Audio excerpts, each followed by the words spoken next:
When the nation's chief law officer is asked a yes or no question about ethics and can't give a straight answer, you know you're about to see something explosive. This isn't just about one official dodging in front of a microphone. It's about whether the people at the very top of power believe they owe the public the truth. Because if those entrusted with enforcing the law can bend it, twist it, or hide behind excuses, then what hope does anyone else have? Stay with me, because the exchange you're about to hear didn't just raise eyebrows. It raised alarm bells about trust, accountability, and the very integrity of government. Representative Madeline Dean began her questioning calmly, directly, and with precision. Three hallmarks of this administration are incompetence, corruption, and cruelty. I'm going to focus today on corruption. And in my mind, there are two types of corruption: personal, and then the other I'm going to call public, governmental. Attorney General, have you ever been registered as an agent of a foreign principal under the Foreign Agents Registration Act?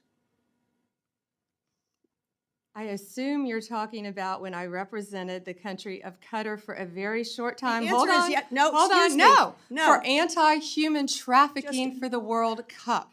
Anti-human trafficking for the World Cup. Attorney you can't General, put words in my mouth. No. You want to talk about incompetence? You're the one that said Joe Biden on PBS was competent. You had to retract those words. Mr. So don't Chairman, talk to me. Don't insult me publicly. this is so discourteous. This is so outside the committee's guidelines. Taking a personal shot at me while swiping at Biden, very strange and very unprofessional of you. The answer is yes or no, and the answer is yes. You were registered as a lobbyist for Qatar. Is that correct? Yes. Never mind, don't answer. Did you disclose that when you went before for the Senate for confirmation? Yes or no? No, it was not in your documents. The answer is no. President Trump. This was discussed at my confirmation hearings in detail. It was discussed, but you failed to bring up the conflict that you had. President Trump recently announced he'd accept that $400 million Qatar airplane because it was just prettier than the one he was flying around in. Is it true that you gave advice that this was legally permissible? Yes or no? I will not discuss any advice that my Office of Legal Counsel gives to the President of the United States on any matter. When you spoke before the Senate, you said you would ask for ethical advice. Did you recuse yourself from that issue? And talking about unprofessional, you say the President wanted a jet because it's pretty? Excuse Come me. on, this is a Senate, this is He a said it congressional himself. hearing. He said it himself.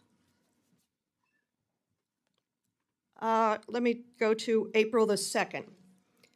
You're a part of this, the president has dabbled in meme coin. He had the DOJ, disband the National Cryptocurrency Enforcement Team. His son recently launched the Executive Branch Club, a private club with $500,000 memberships here in D.C.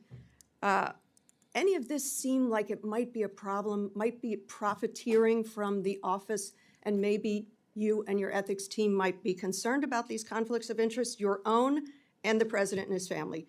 Yes or no? Any concerns? What I would be concerned about in Pennsylvania are all the child sex cases that we've prosecuted, all the CSAM cases that we've prosecuted. Did you hear in my Pennsylvania. question? I asked what the I would witness be to concerned actually about. answer questions that are asked. Congresswoman Dean. Chairman? Please let the witness answer the question. She didn't. And I would like to ask you one more question. You're not just complicit in this, you're actively helping and profiting. Isn't it true that on April the 2nd, the same day that Trump announced his chaotic tariff regime that plummeted the stock market, you sold more than $1 million worth of your shares in Trump Media stock? Trump Media stock fell 13% in the following days. Seems you avoided that loss. Well done. I yield back. May I answer that, Chairman? I complied with my ethics, and yeah, I would take a class in financial literacy if you think I profited from that, because I lost a tremendous amount of money. Congresswoman, and also on page 25 of my SJ2 It lists my involvement with Qatar for anti-human trafficking for the World Cup. Thank you. Have you ever been registered as an agent of a foreign principal? She asked. It's a basic question grounded in the Foreign Agents Registration Act, a law designed to make sure that anyone working with foreign interests discloses that relationship openly. The answer should have been simple, yes or no. Instead, the response was a carefully constructed sidestep. The Attorney General admitted briefly representing Qatar, but reframed it as anti-human trafficking work tied to the World Cup. To the untrained ear, it might have sounded innocent. But Dean pressed harder because the issue wasn't about the specific work. It was about why that relationship was never fully disclosed during confirmation hearings. The answer, reluctantly acknowledged, was that it wasn't in the documents. Think about what that means. At the very moment when transparency mattered most, during Senate confirmation, the public was denied a full picture. That omission was not just a clerical error. It was a failure to live up to the most basic standard of accountability. And when those standards slip at the top, the consequences ripple downward. But that was just the opening act. Dean then pivoted to another concern, one that blended ethics with extravagance. She raised the issue of a $400 million jet from Qatar, reportedly accepted because it was prettier than the one already in use. It sounded absurd, almost comical, until you realized the stakes. Was the Attorney General involved in advising that this was legally permissible? Did she recuse herself given her prior ties to Qatar? The answer was silence, wrapped in executive privilege. Instead of openness, there was a wall of secrecy. The refusal to engage only deepened suspicion. Because if everything were above board, why not just say so? And if that looked questionable, the cryptocurrency controversy raised even bigger questions.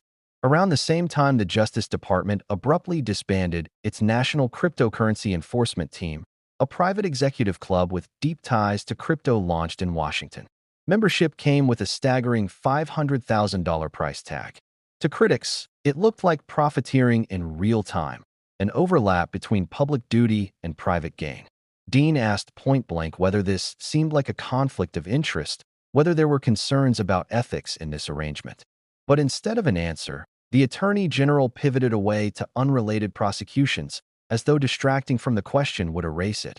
And then came the moment that stopped the room cold. Dean pointed to financial records showing that on April 2nd, the very same day tariffs caused chaos in the markets, the Attorney General sold more than $1 million worth of media stock. Within days, that stock dropped 13%. By selling when she did, she avoided enormous losses. To most Americans, this looks exactly like the kind of insider maneuvering that ethics laws are meant to prevent. Dean framed it plainly. Wasn't this profiting off the office? The Attorney General lashed back, insisting she actually lost money and dismissing the question as ignorance of financial literacy. But the point wasn't whether she gained or lost in the end. The point was timing, perception, and the appearance of using inside knowledge for personal benefit. That's the heart of what makes this hearing so troubling. Ethics rules aren't just about legality. They're about perception, about maintaining the fragile bond of trust between leaders and the public. Bondi insisted her ethics forms were complete, that everything was disclosed somewhere deep in the paperwork. But as Dean highlighted, that's not enough. Transparency isn't about burying information in technical filings. It's about confronting conflicts openly, recusing yourself where needed, and assuring the public that your judgment isn't clouded by personal interests. And here's the dangerous truth. When leaders cling to technical compliance while ignoring the spirit of ethics, public confidence erodes. People begin to see government not as a system of fairness, but as a rigged game where insiders protect themselves and everyone else pays the price. Bondi's evasive answers, defensive posture, and refusal to confront simple yes or no questions didn't reassure anyone. They fueled suspicion. Each dodge reinforced the impression that there was something to hide. Consider what this means in the bigger picture. When citizens see a top official duck questions about foreign lobbying, about extravagant perks, about cryptocurrency profiteering, and about suspiciously timed stock sales, they don't just lose faith in that one individual. They start doubting the entire system. If the person charged with enforcing the law can treat ethics as optional, then why should anyone else take the rules seriously? That's how trust crumbles, not in one dramatic collapse, but in a slow erosion every time a leader refuses to answer. This is why Dean's persistence mattered. She wasn't engaging in political theater. She was demonstrating that ethics isn't a partisan issue, it's a democratic one. Disclosures, recusals, and oversight aren't red tape. They're the guardrails that keep powerful people from quietly bending the rules for their own benefit. And when those guardrails are ignored, it's not just a breach of protocol. It's a threat to the foundation of democracy itself. Think back to every moment in this exchange.